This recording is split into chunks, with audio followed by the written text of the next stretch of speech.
what's the advice for a teacher who maybe 10 years in, 15 years in, and maybe they just find themselves and they're just struggling, Hmm. right? Maybe they're a little bit burnt out, Yeah. right? What Hmm. do you tell what do you tell them?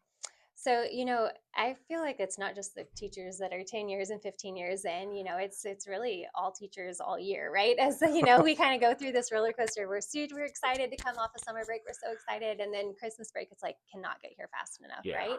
Um, and so it's really remembering your why. Why did you start this to, to begin with, right? And if you don't know a why or you don't have a why, you need to find one because this is a hard job. And so it just boils down to that. We kind of reflect on that throughout the year and kind of remind each other.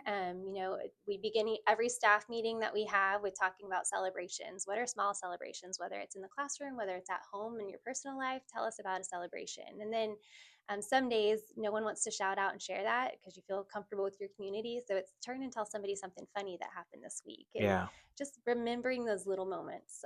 We talked earlier about pre-K and my how Yeah. much fun those kiddos are. And so even when I've had a hard day of whether it's, the million different things that could be hard in this position, I'll often go just sit in an amazing classroom or here, which is a lot of classrooms here, or Yeah. pretty much all of them. But I get lost sometimes in just teachers teaching and watching them serve, like, deliver lessons, which is their passion.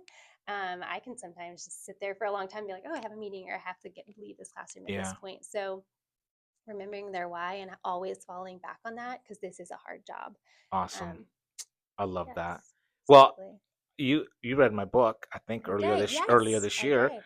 Mm-hmm. Burnout, Burnout to brilliance. to Brilliance. So, and we talk in there about passion, purpose, and perseverance, and how critical I think it is, probably now more than ever, for teachers to have a clear understanding of what their why is. Mm-hmm. Because this is not, I tell people all the time, becoming a teacher is not a job for the faint at heart. Mm-hmm. It's just not. You really have to understand why you're doing this, because let's face it, you're not doing it for the money. Like, you could probably choose another profession where you're going to make a lot more money. Um, you're gonna encounter challenges that you just wouldn't encounter if you were working in corporate America, right? Mm-hmm. Um, so is that why clear? And I find that the more clear that why is in teachers' minds, the more effective they become as teachers. And I don't want to just say like they become effective teachers, but they become transformational. I think not only for